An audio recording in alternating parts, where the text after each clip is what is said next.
Assalamualaikum warahmatullahi wabarakatuh. Pada pembahasan kali ini, saya akan membahas tentang tujuan dan strategi berdasarkan konsep karya tulis ilmiah. Di sini ada tujuan, dan tujuannya itu ada 3. Yang pertama, melalui media gambar, siswa mampu mengenali konsep dasar karya ilmiah. Yang kedua, melalui media video, siswa mampu menganalisis konsep dasar karya tulis ilmiah. Dan yang terakhir yaitu melalui metode diskusi, siswa mampu menguraikan konsep dasar karya tulis ilmiah. Nah, jadi tujuan belajar kinestetik visual ini adalah untuk memberikan kesempatan kepada anak sebisa dan senyaman mungkin dalam memahami suatu pembelajaran sesuai berdasarkan gaya belajarnya. Selanjutnya adalah strategi pencapaian tujuan. Yang pertama, visual. Agar materi pembelajaran serta informasi yang disampaikan dapat dengan mudah untuk masuk serta diingat oleh anak dengan gaya visual, maka strategi pembelajaran yang harus diterapkan pun harus sesuai dengan gaya belajar anak. Untuk anak yang belajar visual, dapat menerapkan strategi seperti yang pertama, membuat banyak kreasi dalam pembelajaran.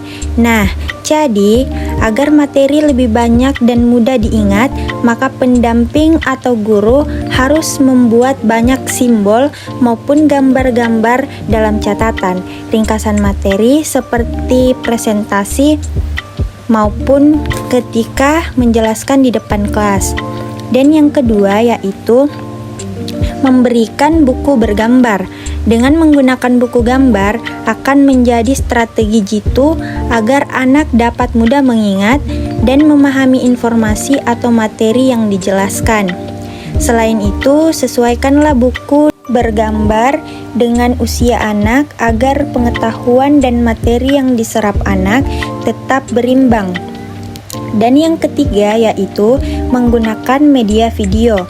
Sebagai media pembelajaran, metode yang paling mudah untuk mengajarkan dengan gaya belajar visual adalah dengan menggunakan video, sebab anak dengan belajar visual akan lebih fokus dengan gambar-gambar, animasi, atau ilustrasi dalam video sebagai berikut. Nah, kita masuk di bagian strategi kinestetik.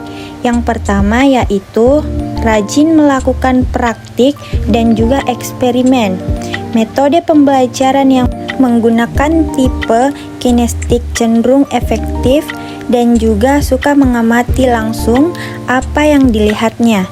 Jika akan menerima materi, biasanya guru akan membuat simulasi sederhana maupun praktik informasi sehingga menjadi lebih mudah dipahami dan diingat. Siswa yang menyukai tipe pembelajaran ini biasanya akan menjadi sosok yang tidak mudah menyerah. Semakin sulit tingkat praktiknya, maka akan semakin lebih kuat keinginannya untuk mengetahui isinya. Seperti apa supaya hasilnya lebih maksimal, yang disenangi untuk menciptakan proses pembelajaran yang menyenangkan. Yang kedua yaitu jangan memaksa anak melahap teori di buku catatan. Tidak bisa dipungkiri jika masih banyak guru yang meminta siswa untuk mencatat semua teori yang disampaikan di buku catatan. Metode seperti ini sudah tidak cukup efektif lagi, tapi ternyata masih banyak yang menerapkannya. Supaya teori yang diajarkan mudah dipahami, sebaiknya jangan memaksa siswa untuk melahap teori di buku catatan, terlebih jika menggunakan gaya belajar kinestetik ini, dikarenakan gaya pembelajaran ini lebih menyukai praktik langsung dibandingkan materi dan catatan yang ada di buku. Dan yang ketiga yaitu mengunjungi tempat edukasi.